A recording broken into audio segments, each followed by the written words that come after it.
This video is a response to a recent pair of videos from the YouTube channels Not Just Bikes and Shifter, which compared taking a trip from downtown to a hardware store via bicycle. Not Just Bikes did this in Amsterdam and Shifter in Calgary.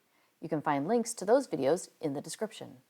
Like Not Just Bikes, we also live in the Netherlands. However, we live in Westervoort, a town around 90 kilometers or 56 miles southeast of Amsterdam. We wanted to play +1, -2 using the infrastructure around us to show that you can have great bicycling anywhere, not just Amsterdam. With that in mind, welcome to +1, -2 Urban Cycling Edition, Gelderland Expansion. Gelderland is the province we live in. It is the largest province in the Netherlands by land area and has a population of around 2 million people.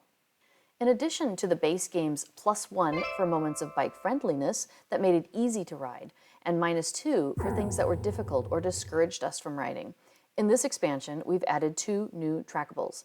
First, cars removed from road. We think giving people viable options to cars is an important part of reducing the environmental and health impacts of cars, reducing traffic congestion, and improving overall quality of life. And second, because there are fewer cars on the road, there isn't as much need for traffic signals to control the flow of traffic, so we'll call out signalized intersections also. Welcome to downtown Westervoort. Westervoort is 7 square kilometers with about 15,000 residents. Today, we'll be cycling to a hardware store. Not Just Bikes chose a distance of around 9 kilometers because that is what Shifter had available to him in Calgary. Today's trip will be slightly longer at 11 kilometers, so I hope you enjoy the lovely Dutch scenery. Of course, just like the Not Just Bikes ride, this wasn't the closest hardware store available to us, but we chose it in the spirit of comparing similar distances. To see the actual 850-meter trip we would take to the hardware store, stick around until the end of the video. We are starting below Station Westervoort's train platform. Today's rider is my sweetie, riding a 2-wheel, 3-gear bicycle with a partially flat rear tire that he forgot to fill up before setting off. He is not a cyclist, but he is comfortable riding up to 50 kilometers in one sitting. Okay, let's go. The elevators are intentionally big enough to hold 2 bicycles plus their riders in case you need to take them on the train. There is plenty of bicycle parking right next to the rail and bus stops, and the bicycle lot is much closer to the elevator than the car parking lot. Next to the train track is a bus stop at street level and a shopping center across the street with a grocery store, butcher, baker, and many other venues for day-to-day shopping. The Dutch tend to use red materials to indicate where the bicycle lanes are, so here we know we're on the bike path because it's red, and red means bicycle path.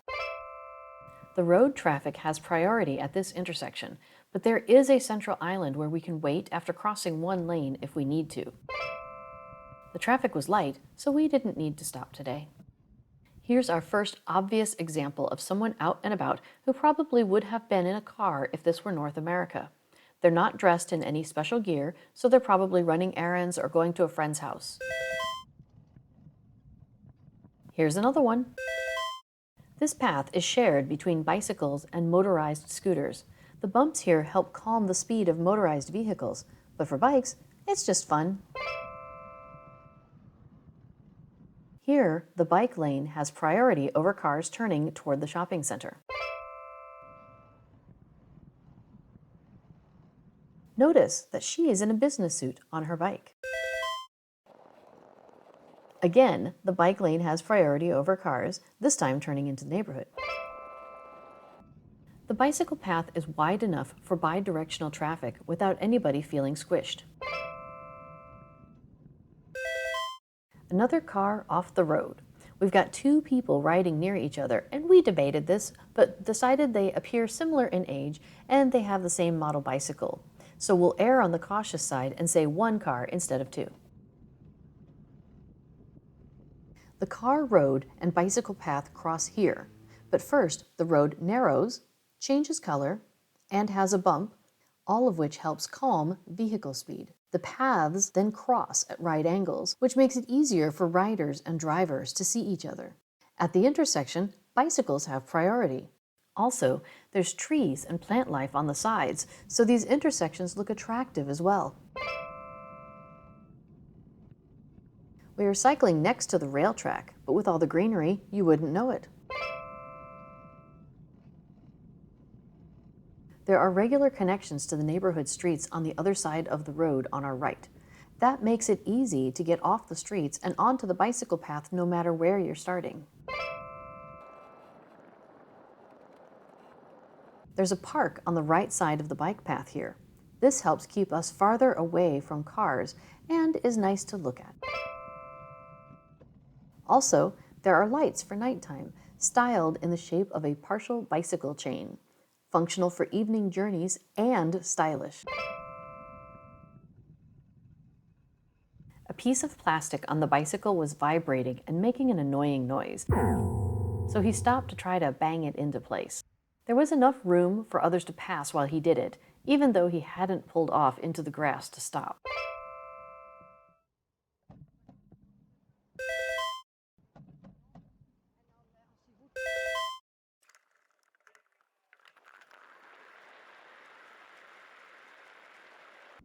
We'll count this as another car off the road, but also a -2, because while scooters with a max speed of 25 kilometers per hour are allowed on bike paths, except in Amsterdam, they're still noisy.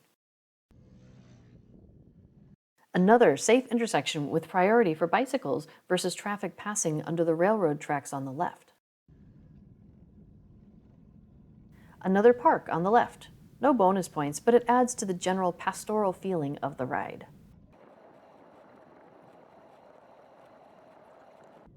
We're far enough away from downtown that the car road on the right and the bicycle path are closer together.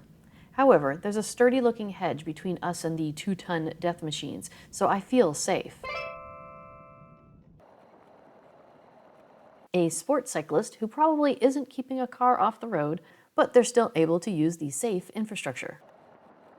We're approaching a larger road and have the option to use a protected on-street crossing to the right with an island in the middle, or just ride over it on the dedicated bridge further up on this path.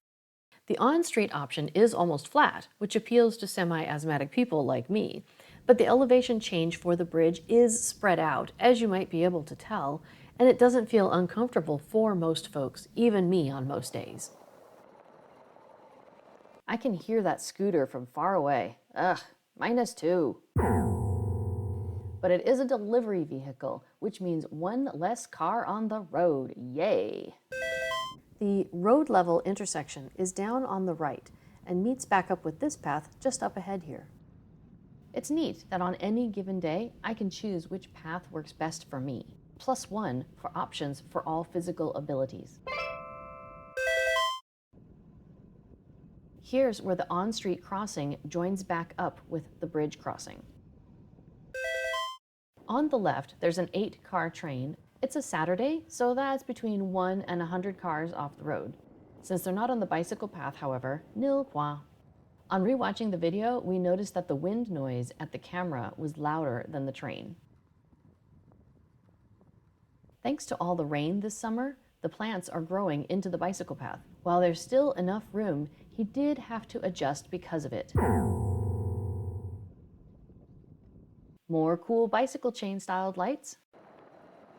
Another car off the road with 2 people, but it's a scooter going meow. His cruising speed was probably around 20 kilometers per hour. She's probably going 25 kilometers per hour here, but because the path is about 4 meters wide, there is ample room for her to pass without him feeling claustrophobic. Another car off the road, but -2 for it being another bloody loud scooter.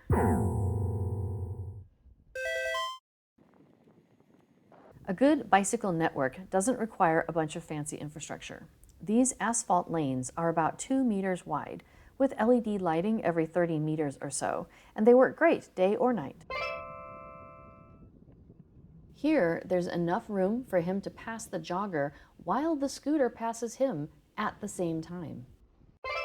Also, that's another car off the road.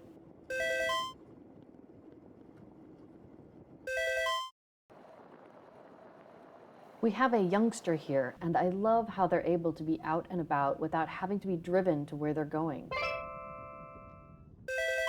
+1 for keeping a car off the road, and possibly twice. I certainly drove my kids to and from places a lot when they were younger, and that involved 2 round trips by car most times.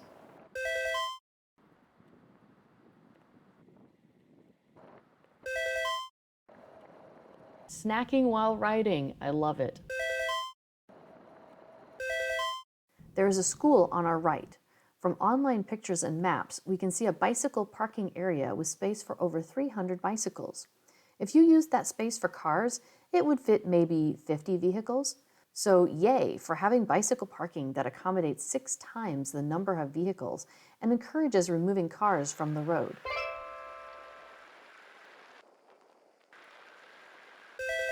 Here's another thing I love about this infrastructure. The bicycle network's primary function isn't recreation. It connects people to where they're going. For example, we have both a person on a mobility scooter and a mail carrier using the well-connected infrastructure.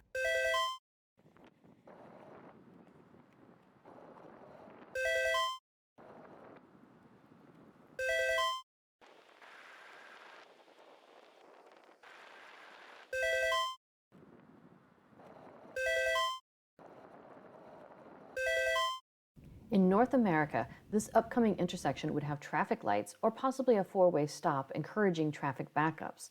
But because the traffic is calmed and there's an island in the middle for bikes if needed, it's very easy for all modes to navigate this intersection via human interaction.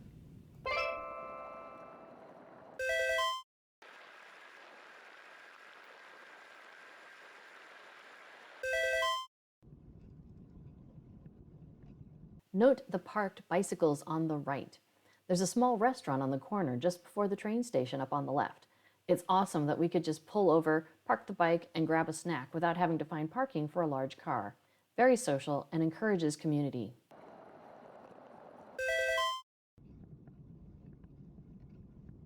Notice that the train platform and bus stop are right here together, and there's ample bicycle parking just over there. The consistency of station design here makes for much less stressful planning. I see this frequently too, where you have one person using a mobility scooter and one on a bike. I appreciate the freedom and independence this infrastructure provides for pairs and groups of people, and not everyone has to have the same physical ability.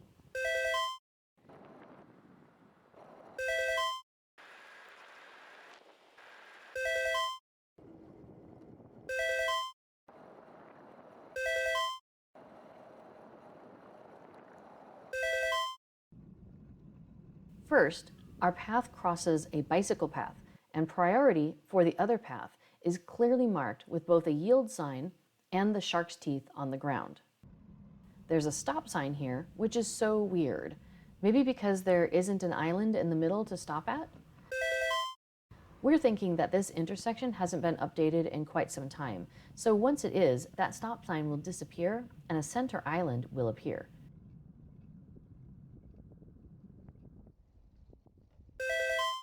As our videographer here is a former French horn player, seeing this bicyclist with a French horn on the back of their bike delighted him immensely. Again, I love the independence afforded to kids here. That's probably 2 round trips by car that didn't happen because our budding musician was able to take a bike.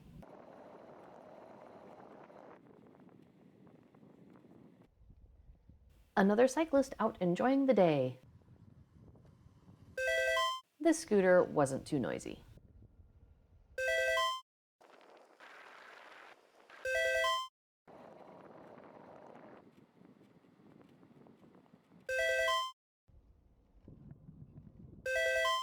These two might be together, it's hard to tell.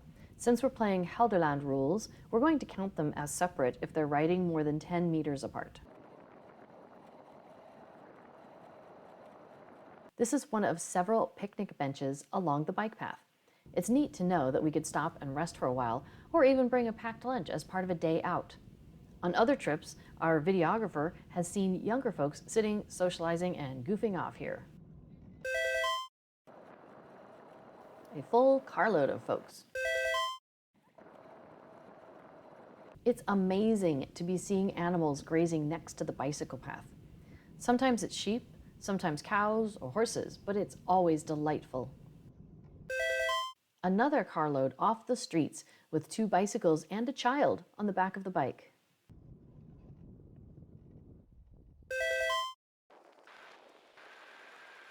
Another road crossing where the cars have priority, but there's a protected island in the middle if you need it. The sign says, Fietsstraat auto te gast, which means this continues as a bicycle path, but cars are allowed on as guests, which gives them access to the houses and businesses along here. You'll notice there are not a lot of driveways here, so I feel it's a decent compromise. Another picnic bench.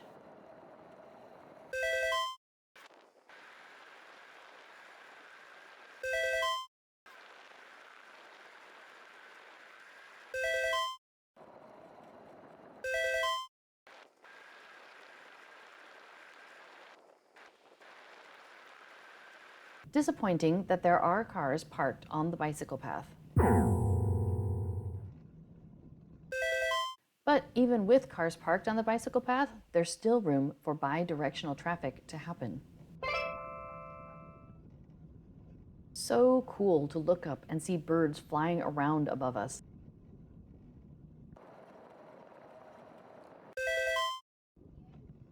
Another cyclist enjoying the day.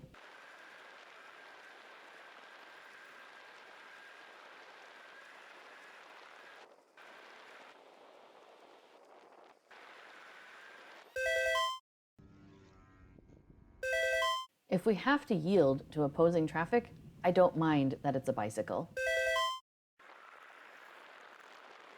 I got so used to the peaceful path, and now we're by the road and I can hear the cars again. I almost want to ding that 2 points. We're on a ring road around Zevenaar. It's actually quite lovely with trees and bushes and houses and a bicycle path on either side, and yes, a road. The bicycle path is narrower because the intention is to have a single direction of traffic on each side of the road.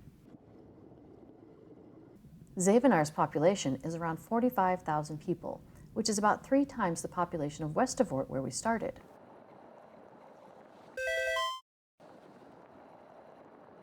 The jogger on the other side of the road is able to be safe on the bicycle path. Here's a typical Dutch roundabout. It's a great combination of safety and throughput. In built-up areas like this, the bicycle lane in the roundabout gets priority over incoming and outgoing traffic, which makes navigating this intersection on a bike fast and simple. Our videographer hand-signaled to the driver of that white van that he was leaving the roundabout by turning right, so they knew it was safe for them to proceed.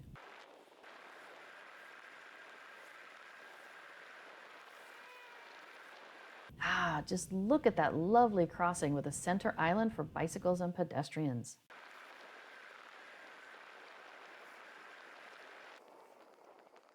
We're coming up on our first signalized intersection. There are detector loops in the ground in the bicycle lane, but in case they don't work, or if you just want to press a button, there's a request button at the bicycle rider height. Since there's not a lot of car traffic at this intersection, the light changes immediately for the bicycle because Dutch intersections prioritize moving people and not just people in cars. +1 for making bicycling through large intersections easier for those of us on bikes.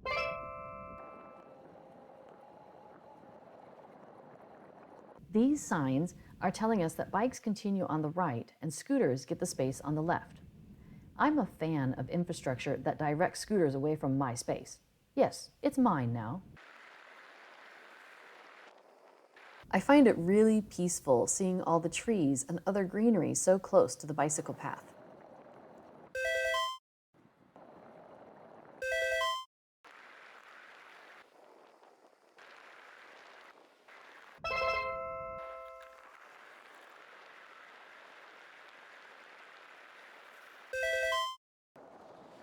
It occurs to me in watching this part, the housing is more dense here with smaller yards than suburban North America.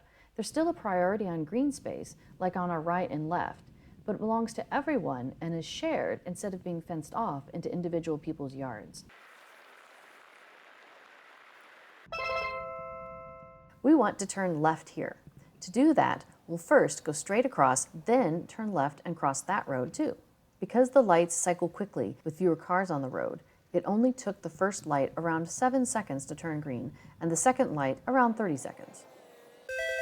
Because the blue license plate scooters are limited to 25 kilometers per hour, helmets are not mandatory and many riders feel comfortable going without.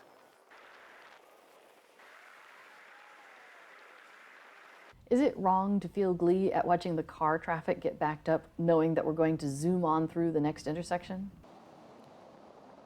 Note that our light is already green, so we don't even need to stop.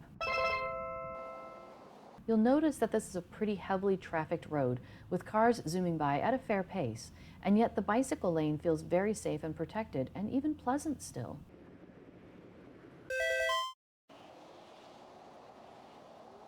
We've been on a dedicated bicycle path for over half an hour now, but it's time to leave that and start driving on a low-speed street. Since cars are limited to 30 kilometers per hour, bicycles and cars share the road here. While we love separated infrastructure, sometimes when the cars are slow enough, it's not necessary. However, that said, I'm now spoiled and don't ever want to share the road with cars. I want separated bicycle lanes everywhere. Up here on the right is the Praxis we chose for this experiment. There's a parking lot with some cars, but there's plenty of spaces available, so it doesn't need a bigger lot than this. And finally, we have arrived. The bicycle parking is, of course, conveniently located by the front door, so we'll head that way.